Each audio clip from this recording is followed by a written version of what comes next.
otakus, and welcome back to my channel. So I made this video earlier, but I didn't realize the video quit on me, so now I had to restart the entire thing because my phone didn't have enough storage space to hold the video because I had 2 other videos on there previously. So today we are going to be reading 17 South Park theories that actually make sense. I know South Park is kind of cartoonish, but I'm kind of linking cartoons and anime together because they're kind of in the same realm.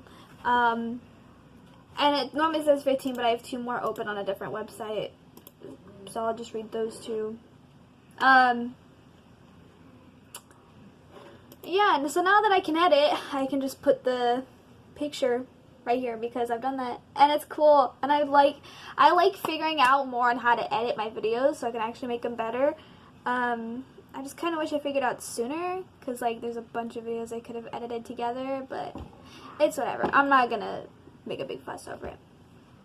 Anyways, I'm just reading what it says. These are not my theories. If you want me to read more anime theories or anything else, just put down in the comments, and I'll find some theories about that. For one, I'm sorry for your construction. Sorry for the lighting changes. And sorry I don't make any sense reading. Sometimes I just speak too fast before my brain can comprehend what the actual text is saying. I need to get into the habit of slowing down my reading so you can understand what I'm saying, but let's just get right into it.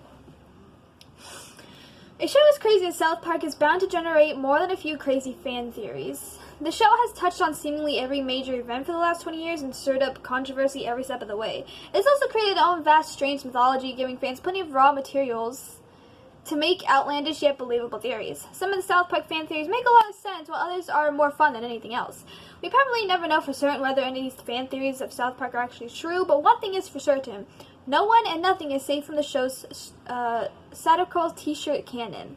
For Jesus to Saddam Hussein to the show is made fun of just about everyone. One of the best parts about South Park conspiracy theories is just how off the walls some of them can be, but just because the show is equally crazy, no theory is entirely out of the realm of possibility. Check out some of the best, check out the list of some of the best South Park fan theories and vote up what you think the ones make the most sense. So give it a thumbs up if you think most of these make sense, or leave a comment about what you think about them. Starting at number 1, Officer Barbrady has never really been a cop. According to this theory, Officer Barbrady is the town idiot, pretending to be an police officer. And the residents play along with this because they feel bad for him. There's quite a lot of evidence to support this, including the fact that there are other real police that people go to when something bad really happens. No one takes them seriously. There are several other instances where prisoners have just walked out of his jail. Also, these are going to be, like, very short, like 1 paragraph, so yeah. Number 2, Cartman is deeply self-loathing. For this theory to be true, Cartman has to be far more intelligent and self-aware than the credit he gets for.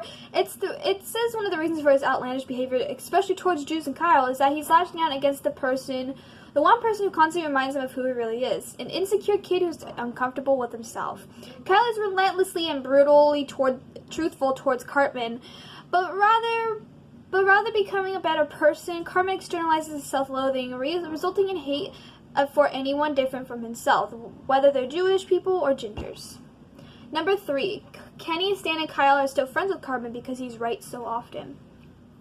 One of the greatest mysteries of South Park is why everyone is still friends with Cartman. He's proven time and time again that he's calculating, bigoted, and downright vindictive, especially when it comes to Kyle. This theory explains that while he's all of those things, he's often correct that he's worth keeping around. He may destroy a life or 2, but he's known to be right about the great deal of major things that no one else believed until he proved them wrong, of course.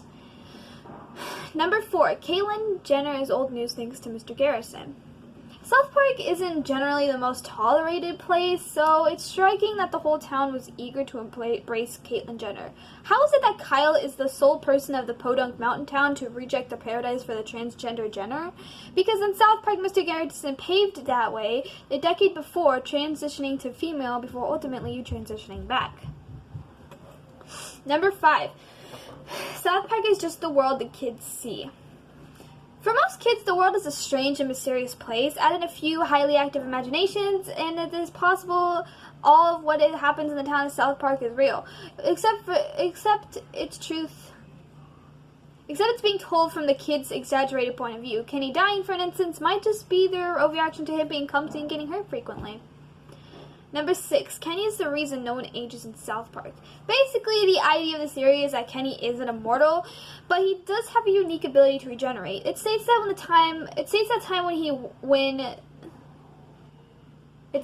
time then warps around him in a supernatural way, and the whole town of South Park somehow gotten wrapped around in that regenerative time warping phenomenon. Of course, the boys did once age up to grade 4, but they've been stuck there ever since. Number 7, Kenny's family is so poor because of all of his funerals. For Kenny's family, it's tough to say which is harder, to have a son that routinely dies or have to pay for those funeral expenses time and time again. According to this theory, this is why Kenny's family is so poor. They had to pay for a dozen of funerals for their sons, only to have them come back alive again and then die each time again. Number 8, Kenny, Kyle, Cartman, and Stan represent the 4 horsemen. In this theory, Cartman represents conquest and Kenny represents death. Those two are the obvious ones. Then Kyle is war being that he's so often the one fighting with Cartman and the world at large. Stan is famine because without him the rest of the group would be starved. This one is a bit out of stretch, but since Stan is the leader, protagonist, and the voice reason, so it just kind of makes sense. Number 9, South Park is purgatory for dead morons. According to this theory of all the South Park, in fact, purgatory for idiots. All the adults have ended up in the ethereal plane of South Park after death because of their own overwhelming idiocy, while all the kids are essentially angels in training, trying to learn about humanity by interacting with the most imbecile members of the species. Not to mention the fact that Jesus and Satan, the ones who really care about these morons, just stop by all the time to check in things regularly. Number 10, Cartman is deeply in love with Kyle. Ever wonder why Cartman has so much hate built up inside of him? According to this theory, his hatred is really a manifestation of his romantic love for Kyle. Cartman constantly berates Kyle and his Jewish heritage, not because he dislikes him, but because he is denial and just a kid who doesn't know how to deal with his feelings properly. They're shipping hashtag Kaiman. Number 11, the show is all Butters' recollection. The whole show is actually just an adult Butters telling his therapist about his childhood, according to this theory. For events that Butter wasn't actually present for, he's just relaying what other kids told him at some time. Some of the stuff that happened in the show is so extreme because it is based on the storytelling of kids, where anything is possible. Number 12, continuity depends on Kenny staying alive. The theory essentially states that as long as Kenny is alive, a basic continuity is achievable. The concept has quite a few flaws, but the evidence that supports is the most time where then the continuity in the show. It is during the time when Kenny hasn't died, or he's died and stayed dead, as when Cartman built a Shakey's pizza out of the system shells rather than saving his lying friend. Just because Kenny hasn't died doesn't mean there has to be a continuity, however. Number 13, Randon and Sharon are half-siblings. Stan's parents being half-siblings might sound a bit crazy, like a crazy fan theory, but there's a little bit of evidence to back this up. Originally, Jimbo was supposed to be Sharon's brother, not Randy's half-brother. What's more, that they're both referred to Stan's grandpa Marvin as their actual father. The rest of the theory is a bit shaky, especially since children-in-law frequently call their new parents dad or mom, but this just sounds like something South Park might do. Number 14, South Park is in the middle of a supernatural experiment.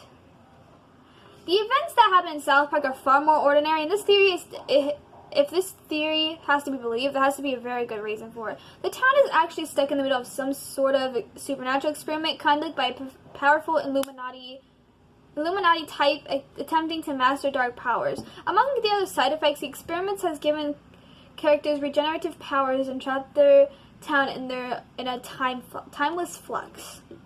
And number 15, South Park takes place in the same universe as Peanuts. South Park and Peanuts are about as different as to the animated properties can be, at least on the surface. On closer inspection, though, there are some similarities. In both shows, kids to have a subpar relationship with the adults of both groups of kids that could be pretty cool in their own ways. It is possible that it's happening in the same world, just decades apart. With South Park naturally being crude and more boundary pushing to reflect the cultural changes over those years. Number 16. Man Bear Pig is real. Man Bear Pig is one of those brilliant South Park creations that is both hilarious and scathing satire on the global issue. In South Park universe, Al Gore tries to terrify everyone about global warming by making some fantastic creature called Man Bear Pig. Despite turning up the imagination line, it's also that creature is just a stupid creation from Al Gore, until a fan explained how Man Bear Pig actually might be real in the context of the South Park universe. The theory states that Man Bear Pig is a result of Mr. Stotch burying that pig in the Indian burial ground in the episode Margarine. Since that pig was dressed in Butter's clothes, and which has Butter's DNA on it, which in turn had some bear DNA on it when Butters wore a bear suit in that episode's stupid, spoiled horror video playset. Everything combined into a cocktail that resulted in a creation of Man Bear Pig. Damn, that's a lot of thinking being put into that, trying to prove the existence of a creature that is half man, half bear, and half pig. And number 17, I think. The Cartmans aren't as poor as you might think. During the episode The Poor Kid, Kenny and his family are sent to a foster home and inadvertently makes Cartman the poorest kid in school and the target for a ridicule. Despite his mother working 2 jobs to support them, using knowledge about Cartman's mother and some extrapolating of this, some fans think that Cartmans may not be actually poor at all. One famous and hilarious running gag is that Cartman's mother is actually a lady of the night. When she mentioned Giotti's working 2 jobs, fans immediately laughed on that took a meaning of one legitimate job during the day whilst servicing clients during the night. But since prostitution is illegal, Cartman's mother can't report the revenue of her second job on her taxes, meaning that the money from her second job has to remain a secret. This also explains how Cartman's mother is single and working, yet somehow managed to spoil her son with the latest toys and gadgets. In fact, the Cartman might as well be one of the South Park's wealthiest families, as there's a number of episodes allude to Cartman's mother's second job and how she has a lot of happy clients. It definitely takes being a single mom is hard to a whole new level and hilarity. And those were the only ones that I could find that made sense. So, if you all enjoyed and you want more theories, be sure to put down in the comments who you, of what anime or what cartoon you want me to do theories of, and I'll do that. Be sure to hit the subscribe button, give a thumbs up. Also, the bell is notified when I make videos, which is every Wednesday. I love you guys, and I'll see you guys later. Bye.